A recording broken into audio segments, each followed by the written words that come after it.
All right, let me do your hair for you before we start. This is your Billy Idol look.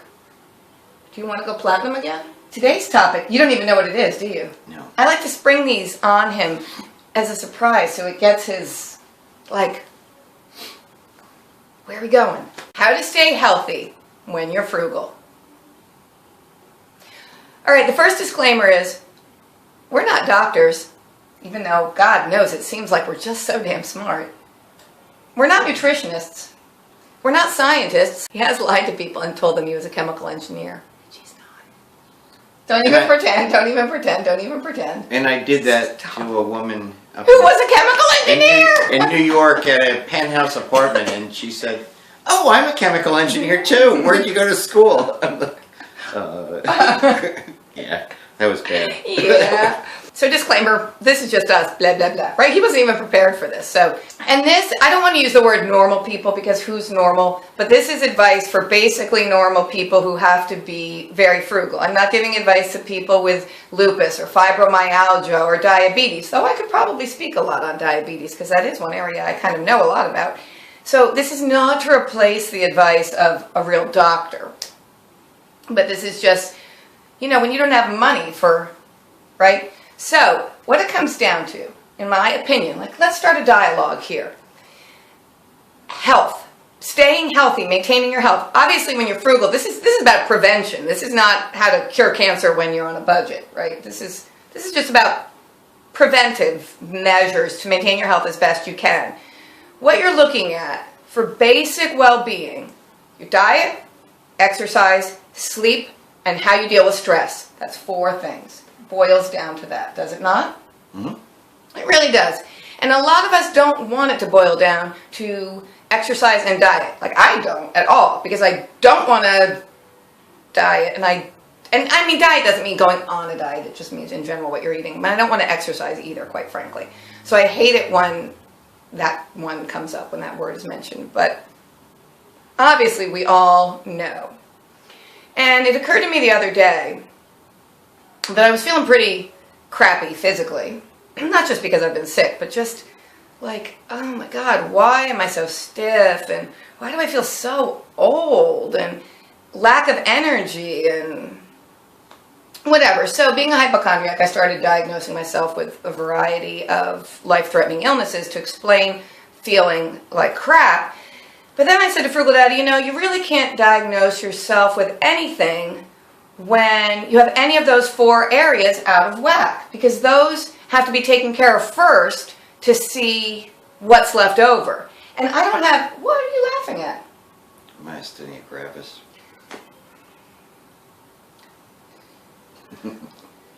Okay, there's a story. He just said myasthenia gravis.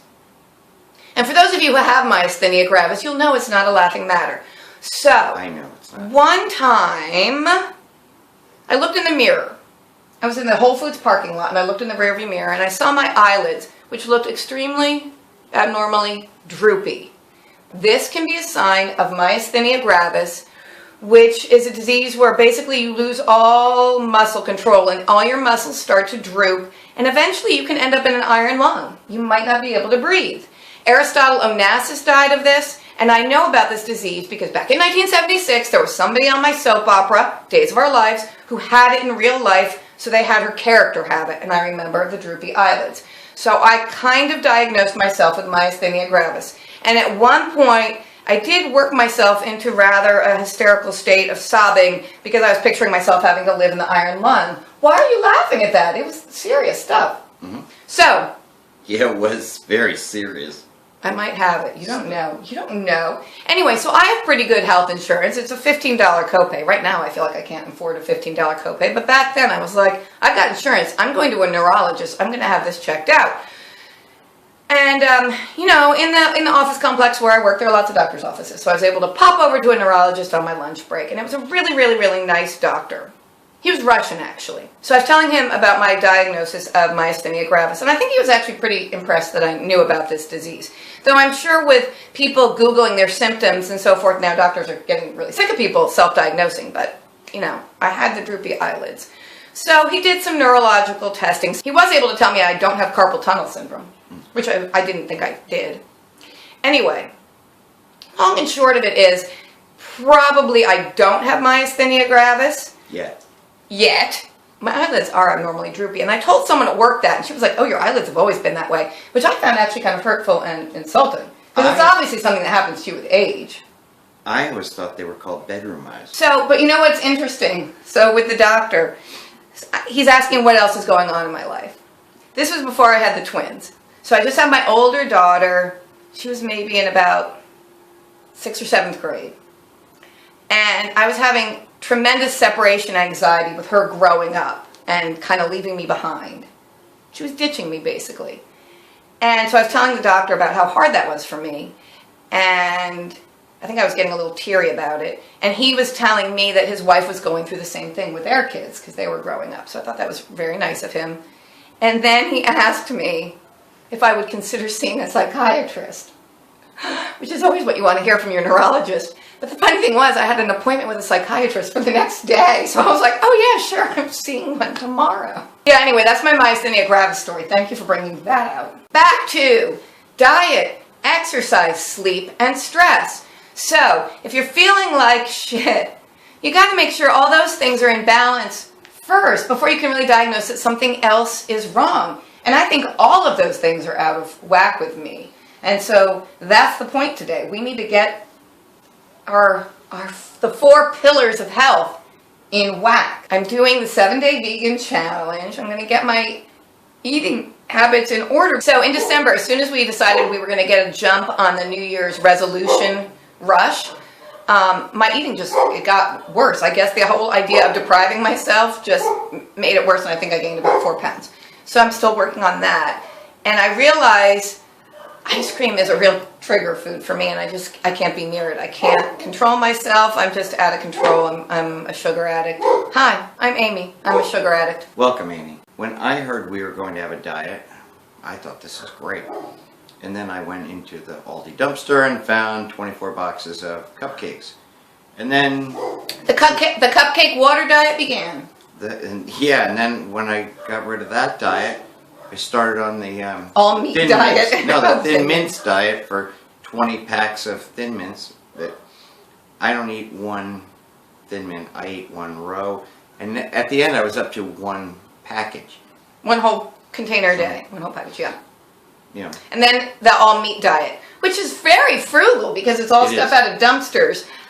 But I'm up to about 2 or 3 cheeseburgers every day. I thought you were going to say 200 or 300 pounds. We have to get our diets under control and really focus on a plant-based diet if we want to feel better. If anyone wants to come over and eat our food, yeah. If anybody, we're not going to throw it away. If anybody needs some meat, drop by. We have a freezer. Oh, and another freezer. Oh, and a 3rd freezer packed full of meat. All right, then sleep. I know I don't get enough good sleep. So I know if I'm feeling tired and I'm dragging during the day, I shouldn't say to myself, oh my God, I think I'm dying of liver cancer, which is kind of what I say to myself. I probably need to get enough sleep first. And, when the frugal babies were babies and they were born a little prematurely, not very premature, but a tiny bit, as twins often are, they had to be fed around the clock every 2 to 3 hours.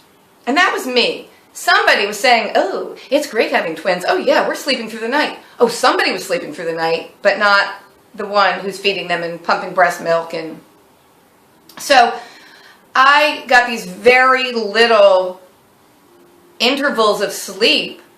I was up with her.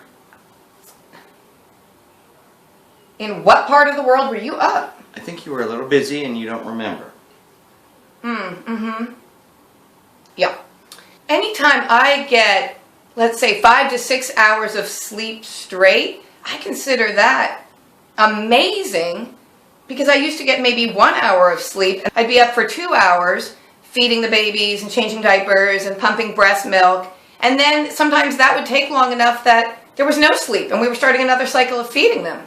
I know that was a long time ago, but I still feel like, wow, 6 hours. I should feel really appreciative of that. But probably I need to get to bed a little bit earlier because I get up very early in the morning. No matter how late I go to bed, I'm up at like 5:30 in the morning. Sleep is very important. It's the basic things that Ben Franklin probably could have told you.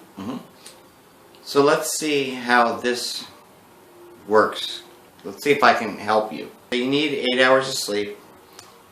You go to bed at I need to go to bed at 9 if I'm going to No, get you up go at to 5. bed. You go to bed at 8 o'clock every night. And what does she do? She watches a computer. She watches Netflix until 1 or 2 in the morning, and then she gets up at 5 and says, "Oh, I'm really tired." And I'm sitting there thinking, I can hear you, you know. You don't have to put your hands up. You're not in the cone of silence here. "Shut the computer off." Okay, but let me just tell you. Lately, It's a great show. It's a great show. No kidding. Grace and Frankie, or Frankie and Grace, with Jane Fonda and Lily Tomlin. Oh my God, this is such a good program. You got to get enough sleep. This is advice for hypochondriacs and frugal people. And people that don't want to take their own advice. Right. So get enough sleep, have a plant-based healthy diet. Now we're on to exercise. My least favorite thing in the world. And that, I think, is because I grew up as a fat, unathletic kid. Smirk at me. And when you're always like the last in the running race, and you're always the last one chosen for the kickball team, and you are always on the B team, and you hate sports. I hate getting out of breath. I really hate running because I hate getting out of breath. I don't mind getting hot and sweaty. I don't like getting out of breath. I really hate it. I just don't like sports. When I hear the word exercise, I just think, oh, God. Now, when I actually do exercise, I always find afterwards, wow, that wasn't that bad. I didn't hate that. But leading up to it, I still am in the frame of mind of, I hate that, I don't want to do it. The only thing I like is yoga. And I've been saying for a long time, I need to get back into doing yoga. And Frugal Daddy put my yoga mat out in the shed. I don't know why. And I need you to bring the yoga mat back in today and dust it off for me so I can do yoga. And the thing is, no, I guess you don't have to have a yoga mat to do it, but you really do. Because when you're in positions like downward facing dog, if you're just on the carpet, your hands are going to slide forward and your feet are going to slide. And it's not going to work. And you need a grippy yoga mat to keep yourself from slipping around. But okay. I know yoga is the way for me to get back into it. But, okay, so here's the point of this, Frugal. Don't join a gym. Gyms cost too much money. Gyms are a waste of money. You don't need a gym to exercise. Because when I am moving my body, exercising, I go for walks with the kids. I mean, as the weather's getting better and we're coming out of winter, it's going to be a little bit easier for me. I work in the garden a lot. I like to go for walks. I like to go for bike rides with the kids. Of course, I don't have to work that hard because they're small and they're pretty easy to keep up with. I love yoga, and there's this really good channel. I think it's called Garage Gym Workout or Garage Gym Man or something about a gym in the garage. I should probably look it up before I'm saying it. Jim's Garage Man? No. Now you've ruined it all. No. Ruined it all? I have like 15 things so okay. You just blew right past. But you'll get your chance. But anyway, so this guy is working out in his garage and in a very small space. It's not even like a big garage. It's not set up as a gym. I mean, it's literally this small garage space, and you see him doing chin-ups, which I've never been able to do one of in my entire life. And then he's doing push-ups, but his hands are on paint cans, so when he goes down, he's even like lower than floor level, you know? And he, oh my God, if I was the kind of superficial woman who would get all like hot and bothered over a guy who's in really good shape, I'd get hot and bothered over him. Oh, he's built nicely. He's like in good shape. He's a good looking guy. So much there. And honestly, in all the comments, it's all like women commenting.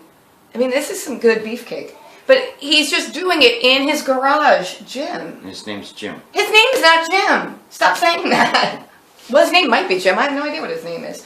But the point is, you don't need to go out and pay money for a gym. You can be active around the house. You can be active. Gym memberships are for if you want to date. If you want to pick up somebody. Yeah, and the thing is, if you're going to do that, you should go to eHarmony because that's good money well invested. Oh yeah, by the way, that's how we met, eHarmony.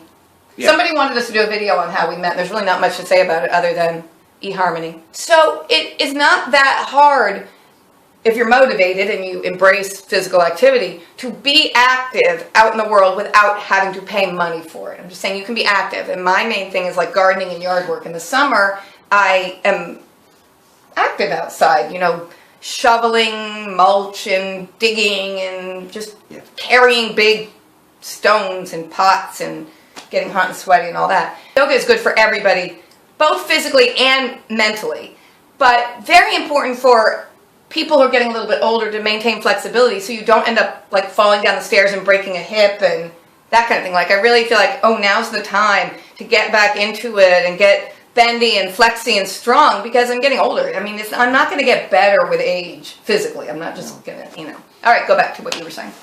I have no idea what I was saying. Now, as a man, what's your advice to men for working out that's frugal? Can you do push-ups on paint cans? Yes. Well, you could. Yeah. I want to see you try. Well, the reason you do that is to hyperextend yourself so you can stretch. Right. Oh, it looks like an amazing stretch. Because I went to a chiropractor once, and I told him about I have to stay strong. He said, oh, no, you'll always be strong enough. He said, what kills people is flexibility. And the fourth area is how you manage stress. That is very, very important. We all know about the mind-body connection. This isn't just made-up, hippy-dippy pseudoscience now. When you are anxious and stressed, you release cortisol, and there's all sorts of hormones and stuff. You all know there's stuff going on. And how you deal with stress in life has a lot to do with how you are going to feel and your quality of life and your happiness. And I do not necessarily think I deal with stress that well. I'm a failure in all four areas, I think. How can frugal people who really can't necessarily afford to go back to their therapist deal with stress and anxiety? If you are financially strapped, you are in circumstances that are going to cause stress. It is stressful when you are trying to figure out, how do I pay my bills? How do I have the heat on and feed my children properly when I don't have enough money to do all those things? Or oh my God, I had $25,000 in credit card debt and so many fees and so much interest has accrued over time that now I owe $50,000. I couldn't even pay off the 25. How am I going to pay off this massive debt? Or whatever, being poor, being the working poor, being part of the disappearing middle class, having financial problems is extremely stressful. And then add to that every other kind of stress in life, like relationship stress or job stress or traffic stress or whatever, and how to deal with that if you can't buy your way out of it. Like, I would love to go back to my therapist right now, and I really don't feel like I can afford the copay. Doing yoga helps a lot with dealing with your stress. So it's slowing down. No, it's more than slowing down. It's more than slowing down. It's more than slowing down. Though slowing down can help. And breathing can help. Taking deep breaths actually really does help reduce anxiety. I was going through a period in my life at one point before I met you where I was having panic attacks. And I did actually have medication for that, but I didn't always have the medication with me. And I would find really the only thing I could do to get through it was to force myself to breathe slowly and deeply. And that really does help. And there was another time when I was in a really bad place, like mentally. Very, very depressed. I was very, very depressed. I'd gone through a breakup that was just devastating to me. And I could not think about anything else really throughout the course of a day. And I got very, very into yoga at that point. And I was kick-ass good at yoga. I was very stretchy. And I got really thin because I couldn't eat because I was so depressed. So I was like all skinny and stretchy and yoga-y, but very, very depressed. But while I was doing yoga, that was the only time I didn't think about this guy who had dumped me. I had to focus on the yoga because it took focus to do the moves and stuff that were hard. And I really feel like yoga saved me. You know, when you're in traffic and you need to learn to chill out or else it kills you. It can kill you. I think that what you say, this too shall pass, again, it sounds trite, it's old wisdom, it's just sort of a stereotypical response, but it's so true. When you're caught in a very difficult time and there's a lot of anxiety or there's depression or whatever, and people are telling you, oh, it'll get better, and this will pass. It's hard to hear it because you just don't believe you're ever going to feel better, but everything passes. If you can just keep breathing and make it one day to the next and just do one positive thing to feel like you're making a little progress or you're doing better, and you do get over things because people, it's part of human nature to acclimate to your circumstances. So something that struck you as so horrible at one point, eventually you get used to it. Some days maybe the only positive thing you can do is change out of your pajamas. You know, get out of bed, comb your hair, put clothes on for the day. I think actually that helps a lot. If you're depressed and you're sitting around in your jammies all day, getting dressed is the first step. I don't know, now we're talking about depression rather than anxiety, but any kind of mental state that's negative and brings you down. And not to say that it's easy to deal with mental illness at all. Like, people need help, people need medication. I totally believe that. But just the point is, bad circumstances will pass. Even though I know it sounds like it won't. I mean, I've been depressed at times where I thought, I will never ever get over this. I will never get over this. And I resent the rest of the world for going on and functioning like it's okay when I am suffering so much. How is everybody not suffering on this level? But yeah, you do get over it. So what are some healthy eating tips when you're on a budget? How do you eat healthy when you're on a budget? Potatoes. Potatoes are my advice. Potatoes will save the world. Potatoes can grow anywhere, in any kind of soil, in any kind of climate, and potatoes are extremely nutritious, and I think potatoes will solve world hunger. If you really can't afford food, get a potato. Other cheap healthy foods, bananas and carrots. And cabbage. Those are your really cheap produce. Exercise on a budget. Just keep your body moving. Find something you like to do. Take a walk at your lunch hour instead of just sitting and eating in the break room. Dealing with anxiety. Just Breathe. Watch something funny or amazing on TV. Don't watch sad things. be appreciative for what you have, Don't watch the news. no matter how little it might be. Do yoga. Talk to a friend. And sleep. You just got to get enough sleep. Got to find a way to get enough sleep. I know that can be really hard if you're working 2 jobs. And you can stay healthy without spending a lot of money. So any other tips you have of staying healthy on a budget, why, leave them in the comment section below. Click to subscribe, share on social media, slam that bell, and, give us a thumbs up. And wear clean underwear. Always.